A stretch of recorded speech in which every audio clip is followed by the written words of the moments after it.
Bapak Ibu, kita ketemu lagi dalam renungan sebutir debu.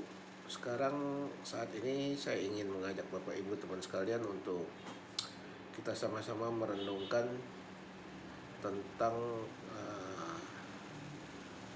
apakah perbuatan baik dapat menyelamatkan.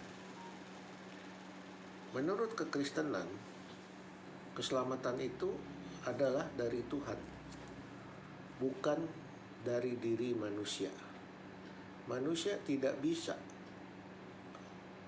dengan berbuat baik dan amal untuk mencapai keselamatan.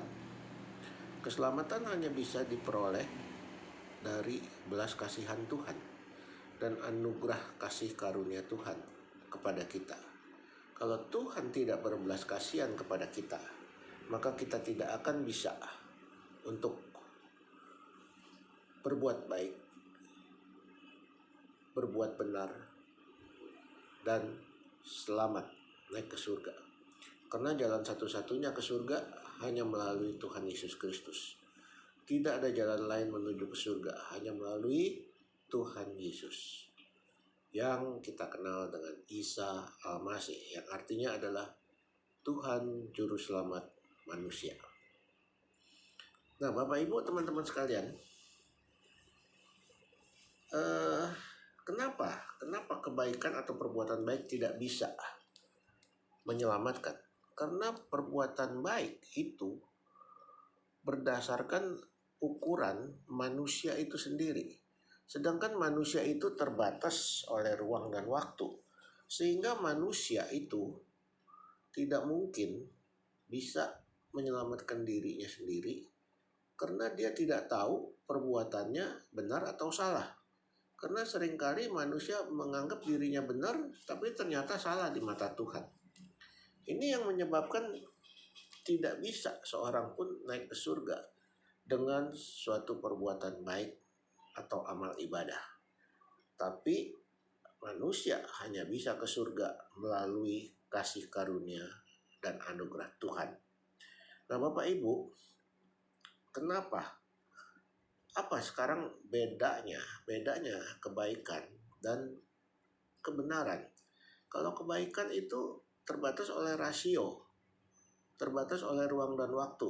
Sedangkan kebenaran itu tidak terbatas oleh ruang dan waktu, karena itu kebenaran berasal dari pimpinan Roh Kudus yang adalah Tuhan sendiri. Kalau tidak ada Roh Kudus atau penyertaan Tuhan, pembimbingan Tuhan, pengajaran Tuhan, tidak ada firman Tuhan dalam hati, tidak ada pengenalan akan Tuhan, tidak mungkin seorang yang sudah jatuh dalam dosa oleh dosa asal Adam dan Hawa bisa kembali ke surga. Hanya oleh kasih karunia Tuhan dan anugerah Tuhan. Kebenaran berasal dari roh kebenaran yang adalah Roh Kudus, yaitu roh Tuhan sendiri. Dan Roh Kudus baru kita dapat kalau kita beriman kepada Tuhan. Waktu kita beriman kepada Tuhan, kita percaya kepada Tuhan, kita taat kepada Tuhan, kepada firman Tuhan, dan kita belajar untuk melakukannya, maka kita baru bisa berbuat baik dan benar. Perhatikan, berbuat baik dan benar di mata Tuhan. Perbuatan baik belum tentu benar di mata Tuhan. Sebagai contoh ada orang menganggap dirinya berbuat baik.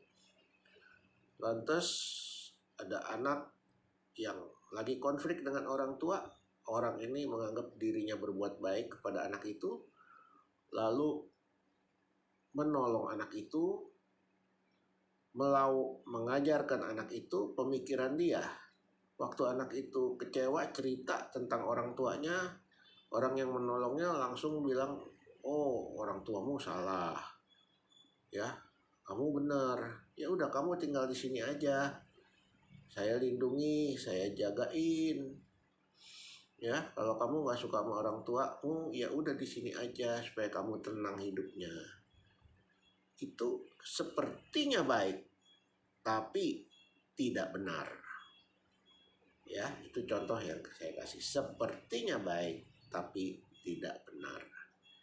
Nah, Bapak Ibu, orang atau manusia baru bisa berubah menjadi benar di hadapan Tuhan hanya kalau manusia itu hidup dalam pimpinan Roh Kudus. Tanpa pimpinan Roh Kudus, manusia tidak ada satupun yang benar. Dan manusia tidak ada yang sempurna. Hanya Tuhan Yesus manusia yang sempurna. Karena Tuhan Yesus itu Allah itu sendiri. Kalau Tuhan Yesus Allah, maka hanya melalui penebusan oleh Tuhan Yesus atas dosa-dosa kita, baru kita bisa selamat.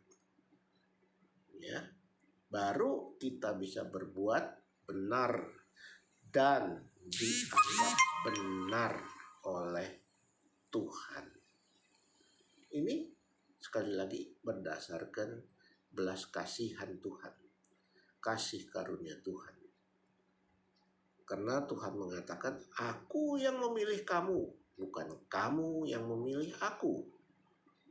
Ya, kalau kita yang memilih Tuhan, artinya Tuhan di bawah kita.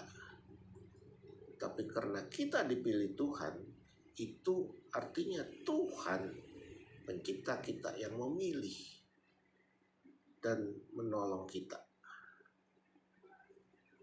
Sampai di sini Bapak Ibu, teman-teman sekalian, nanti kita sambung lagi di episode berikutnya.